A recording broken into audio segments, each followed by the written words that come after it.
This is from Europe. It's the Great Food Reset. Now, listen to this. This is something that is in my book, The Great Reset. But now it's in play. Listen to this article. France is in flames. Israel is erupting. America is facing a second January 6th. In the Netherlands, however, the political establishment is reeling from an entirely different type of protest, one that, perhaps more than any other raging today, threatens to destabilize the global order. The victory of the farmer citizens movement in the recent provincial elections represents an extraordinary result for an anti-establishment party that was formed just 3 years ago. But then again, these are not ordinary times. The BBB, by the way, I believe this political party, the BBB, I believe this could happen in America, but everybody is married to the two-party system. But the minute people who really care in Congress decide to say, neither one of you guys actually believe this, and you start to peel away, you're not going to have a third party of real meaning unless it started at the grassroots level over something like this.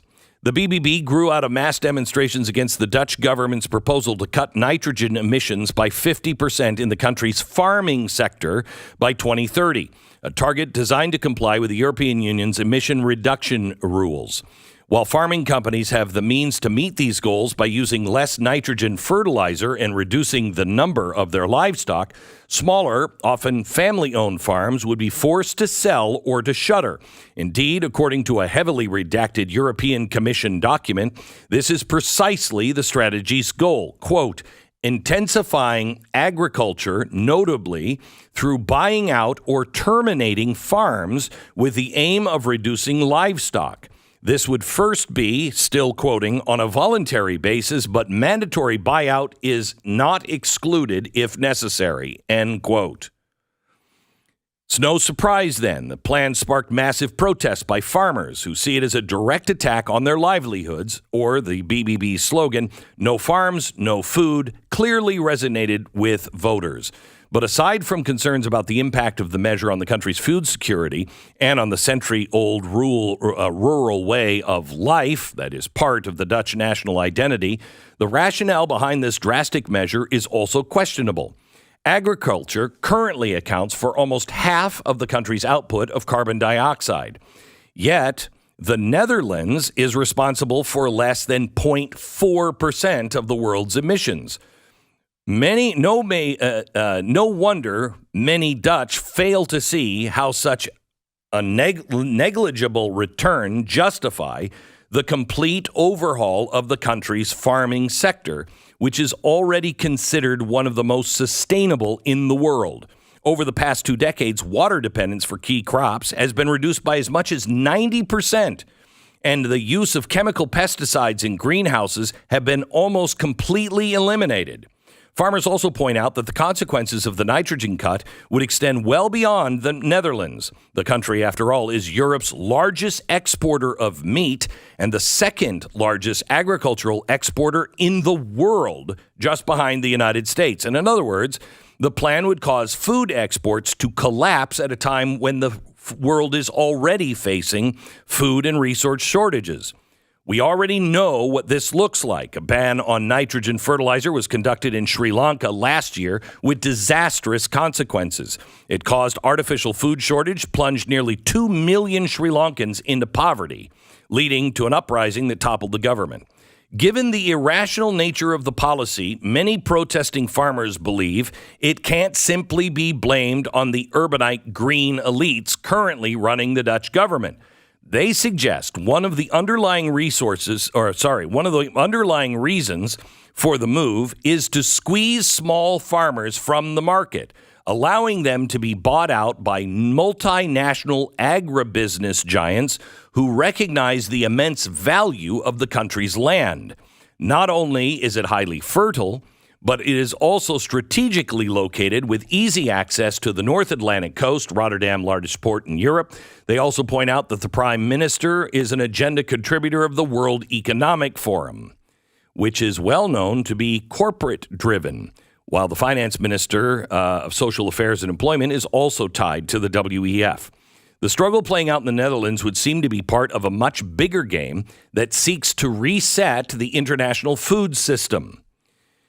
As the second largest contributor to greenhouse gas emissions after the energy sector, agriculture has naturally ended up on the crosshairs of net zero advocates, that is, virtually all major international and global organizations. The solution, we're told, is sustainable agriculture, part of the UN 17 Sustainable Development Goals for Agenda 2030. This issue has now been pushed to the top of the global agenda. Last November, the G20 meeting in Bali called for an accelerated transformation towards sustainable and resilient agriculture and food systems and supply chains to ensure that food systems better contribute to the adaptation and mitigation of climate change. A few days later in Egypt, COP27 annual Green Agenda Climate Summit launched its initiative aimed at promoting a shift towards sustainable, climate-resilient, healthy diets. Within a year, its Food and Agricultural Organization aims to launch a roadmap for reducing greenhouse emissions in the agricultural sector. The end game is hinted at in several other UN documents: reducing nitrogen use and global livestock production, lowering meat consumption, and promoting more sustainable source of protein, such as plant-based or lab-grown products or insects. The United Nations Environment Program, for example, has stated global meat and dairy consumption must be reduced by 50%. Other international multilateral organizations have presented their own plans for transforming the global food system. The EU's Farm to Fork strategy aims to accelerate our transition to a sustainable food system.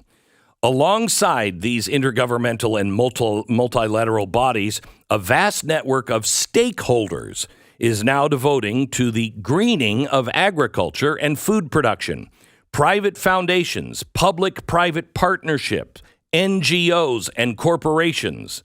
Reset the Table, a 2020 Rockefeller Foundation report, called for moving away from focus on maximizing shareholder returns to a more equitable system focused on fair returns and benefits to all stakeholders. This may sound like a good idea until one considers that stakeholder capitalism is a concept heavily promoted by the World Economic Forum, which represents the interest of the largest and most powerful corporations on the planet. It goes on to talk about all of the things that Bill Gates is doing, all of the moves against our farmland. This is far more important than arguing with somebody today about transgenderism. These things are happening because they know it'll push every button in you, and you will be distracted and not follow things like this. And when you do start following them, that's when the cry will come out. It's a conspiracy theory. It is not.